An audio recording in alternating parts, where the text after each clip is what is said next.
Hello friends, this is my channel and आज के इस वीडियो में हम लोग पढ़ेंगे एक बहुत ही important topic, block diagram of computer system. तो ये टॉपिक बीसी स्टूडेंट के लिए फाउंडेशन जैसा है।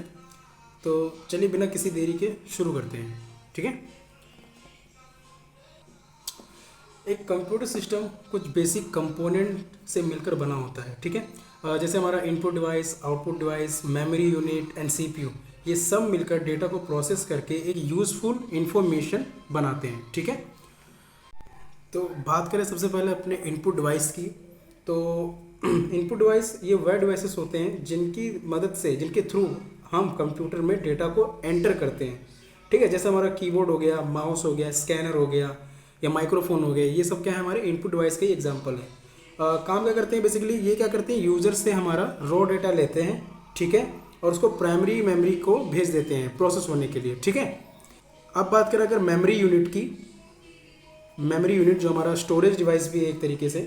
तो मेमोरी यूनिट जिसमें सारे पार्ट, जिसमें सभी पार्ट जो है आपस में मिलकर काम करते हैं। जैसे हमारा प्राइमरी मेमोरी हो गया, सेकेंडरी मेमोरी हो गया। ठीक है। तो बात करें अगर प्राइमरी मेमोरी और सेकेंडरी मेमोरी की, प्राइमरी मेमोरी क्या करता है बेसिकली, इनपुट से हमारा डेटा को लेता है। ठीक है। और उसको टेम्परेरी स्टोर करता है मेमोरी के अंदर।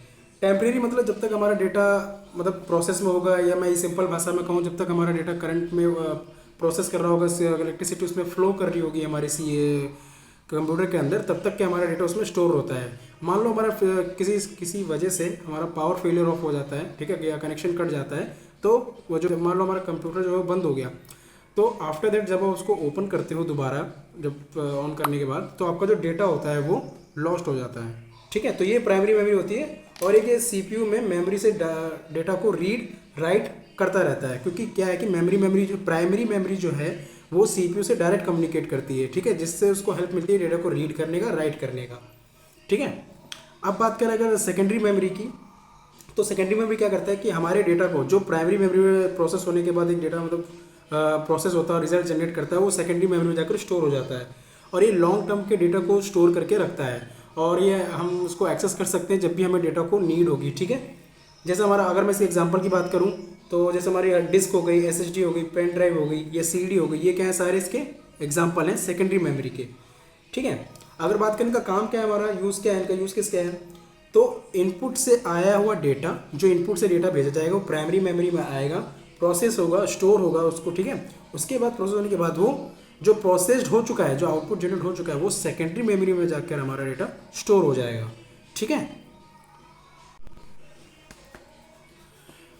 अब बात करें कंट्रोल यूनिट की, तो कंट्रोल यूनिट या अर्थमेटिक लॉजिक यूनिट, इसको हम ब्रेन वर्किंग भी कह सकते हैं सिंपल वर्ड में। सेंट्रल प्रोसेसिंग यूनिट, ठीक है, जिससे हमारे मेन पार्ट्स होते हैं दोनों, ये कंट्रोल यूनिट और एएलयू। तो कंट्रोल यूनिट का काम क्या होता है, तो कंट्रोल यूनिट का जो सिंपल वर्क है, तो बात करें तो पूरे कंप्यूटर को कंट्रोल करता है, पूरे सिस्टम को ये कंट्रोल करता है। ठीक है। कहाँ पे डिसीजन लेना है, कहाँ क्या डिसीजन लेना है, क्या नहीं लेना है। ठीक है। उसके ये सारी चीज़ें क्या होंगी हमारी, वो कंट्रोल यूनिट के अंदर होती है। ठीक है। जैसे मेमोरी यूनिट हो गई, इनपुट आउटपुट हो गए, या और एएल के बीच डेटा के फ्लो को मैनेज करता है। कंट्रोल यूनिट क्या करता है बेसिकली, आपका मेमोरी से लेकर इनपुट आउटपुट डिवाइसेस के बीच में, और एक एएलयू के अंदर जितना भी डेटा हमारा आना और जाना, मतलब जितना भी उसमें कनेक्टिविटी चलती है, उनको मैनेज करता है। ठीक है। तो अब बात करें अगर एएल की, तो एएलयू क्या करता है, सारे अर्थमेटिक ऑपरेशंस को परफॉर्म करता है। जैसे हमारा प्लस, माइनस, एस्ट्रिक, डिवीजन, ये सारे ऑपरेशंस को वो परफॉर्म करता रहता है। ठीक है। कुछ लॉजिकल डिसीजन भी लेता है। ठीक है। इसी का काम है लॉजिकल डिसीजन भी लेना, कि कहाँ पे हमें राइट डिसीजन लेना है, और अगर रॉन्ग डिसीजन लेता हूँ तो उससे क्या इफेक्ट पड़ता है पूरे सिस्टम के ऊपर। ठीक है। तो ये भी क्या है, एएलयू का ही काम होता है। और सीयू क्या करता है बेसिकली, सीयू जो है हमारा इंस्ट्रक्शंस को फेच करता रहता है। जितने भी इंस्ट्रक्शंस होते हैं हमारे सीपीयू के अंदर, उनको ही फेच करता रहता है, उनके अकॉर्डिंग फिर डेटा कंट्रोल करता रहता है प्रोसेस को सारे। और एएलयू क्या करता है, उन्हें एग्जीक्यूट करता रहता है। ठीक है। कंट्रोल यूनिट इंस्ट्रक्शंस को फेच करता रहता है, मतलब इसके बाद एएलयू उन सभी इंस्ट्रक्शंस को एग्जीक्यूट करता रहता है। ठीक है। और जो हमारा आउटपुट जो जनरेट होता है, या मेमोरी में रिजल्ट उसको भेज देता है।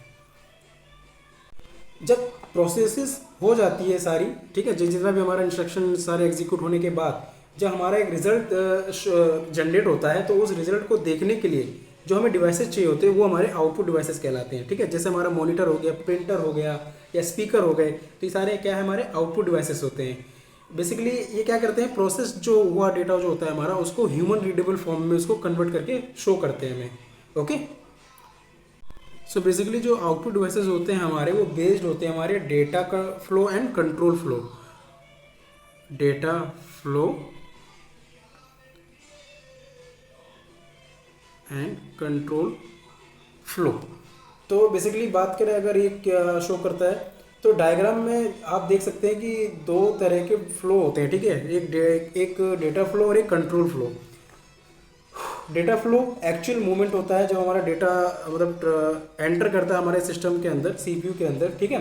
कंट्रोल फ्लो क्या करता है, उसी डेटा को, जितना भी डेटा अपने जो इनपुट आया है उस डेटा को ये कंट्रोल करके पूरे उसको कंट्रोल फ्लो करता है पूरे सिस्टम के अंदर कि हमें कहाँ इसको भेजना है, कैसे प्रोसेस होना है, कैसे इसका आउटपुट जनरेट होगा, कैसे इसे आउटपुट जनरेट हुए आउटपुट को हमें ह्यूमन को दिखाना है, ठीक है, ह्यूमन रीडेबल में कन्वर्ट करके उसको शो करना है।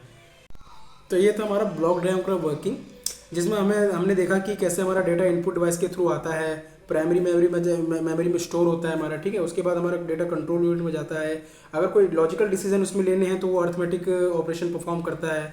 उसके बाद क्या करता है, उन चीज़ों को कंट्रोल यूनिट के थ्रू प्राइमरी मेमोरी में अगेन भेजता है, प्राइमरी मेमोरी के थ्रू फिर उसको सेकेंडरी मेमोरी में स्टोरेज करता है। उसके बाद फिर हमें वो अपना आउटपुट डिवाइस के थ्रू हमें उसको रिजल्ट को शो करता है, ठीक है। तो ये था मतलब ब्लॉक डायग्राम का सिंपल वर्किंग। और अगर ये वीडियो आपको पसंद आया हो तो प्लीज़ लाइक करें, शेयर करें और सब्सक्राइब भी करें।